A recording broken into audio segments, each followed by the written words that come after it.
A couple of days ago when I asked Harvey what I was supposed to say up here, he offered some strikingly good advice. He said, don't thank a lot of people, that's boring for the audience. So I'm not going to thank Consumer Watchdog, Harvey, Jamie, Carmen, or any of the rest. I'm also not going to thank my wife, TV producer Brenda Finney, for all the unpaid counsel and advice she has offered, making my reports more clear and on point. I also won't thank my children, Connor and Kelly, either. I know growing up with two journalists was a walk in the park.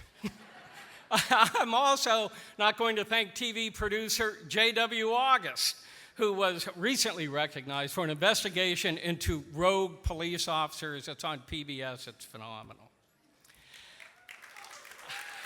I do want to talk about Consumer Watchdog and the state of journalism, and let's start with Consumer Watchdog. 40 years of sticking it to the man.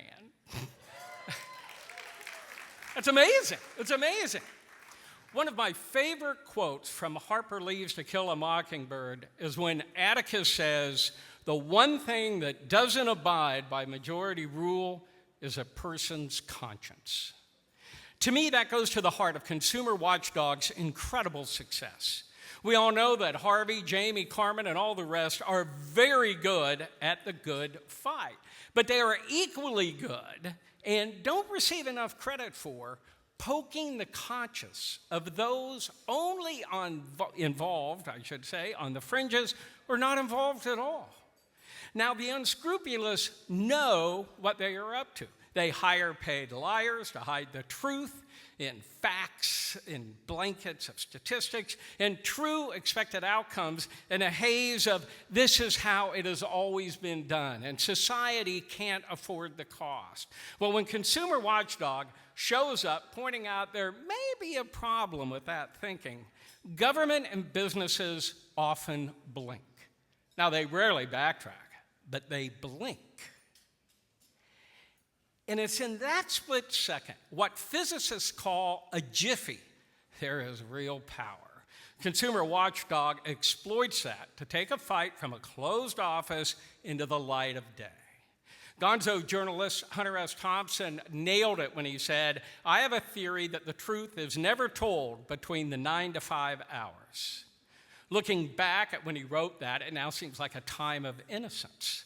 For sure, truth has always been hard to come by during work hours and through official channels.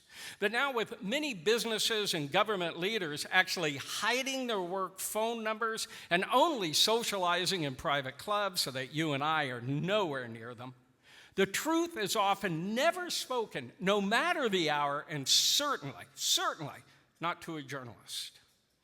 35 years ago, most of the ripoffs I investigated came from small operators, criminals, and mom-and-pop stores. The issues I encountered with big businesses were usually cracks in the system, where no one was assigned the responsibility for taking care of that unusual issue. When I made an inquiry, things were often quickly fixed. Now the issues, I find, are all too often a part of a large company's business model. A model that is set up to prey on those who have fewer options, less education, or just not the clear-eyed thinking the rest of us enjoy. They also prey on the rest of us, having just a brief moment where a lack of concentration sets us up for a con. There are major financial institutions that are clearly just criminal operations.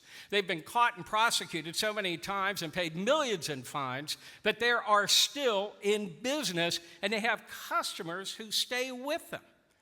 Why? Because we're social animals. We are built to trust. Well, not the people in this room, but other people are built to trust. So the same schemes are pulled over and over again. The first time I reported on the Nigerian prince scam, which may have been with J.W. August, it was a con sent through the U.S. mail. 3 decades later, it's still going strong by way of email and social media. Now, journalists must shoulder some of the blame. You see them get caught up in the phony paradigm that says both sides have a point and should be heard. The great broadcast journalist Edward R. Murrow once said, "I simply cannot accept that there are, on every story, two equal and logical sides to an argument." The guiding principle for my reporting has always been pick on someone your own size. Pretty straightforward, something we all said on the playground, yet somehow in today's world, that's subversive.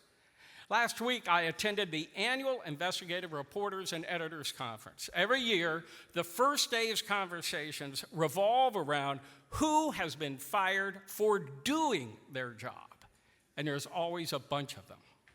So let me give a shout out to all of my colleagues who actually risk their family's financial future by reporting the truth. This is happening today more than ever before.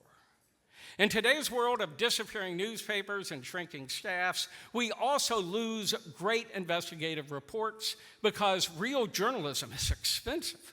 Reporting on dominoes falling or a paddleboard competition is cheap and easy. Many organizations then make the decision that they will offer journalism that actually just serve up junk. I was fortunate. I was never once asked to pull back, not once. I never had an investigation spiked. Sadly, that is a rare career story in today's landscape. So to wrap up, in a world where fake journalism is real and news organizations posing as legitimate are not, I appreciate being here tonight. This is one of the few places a journalist would ever be honored in America. Thank you.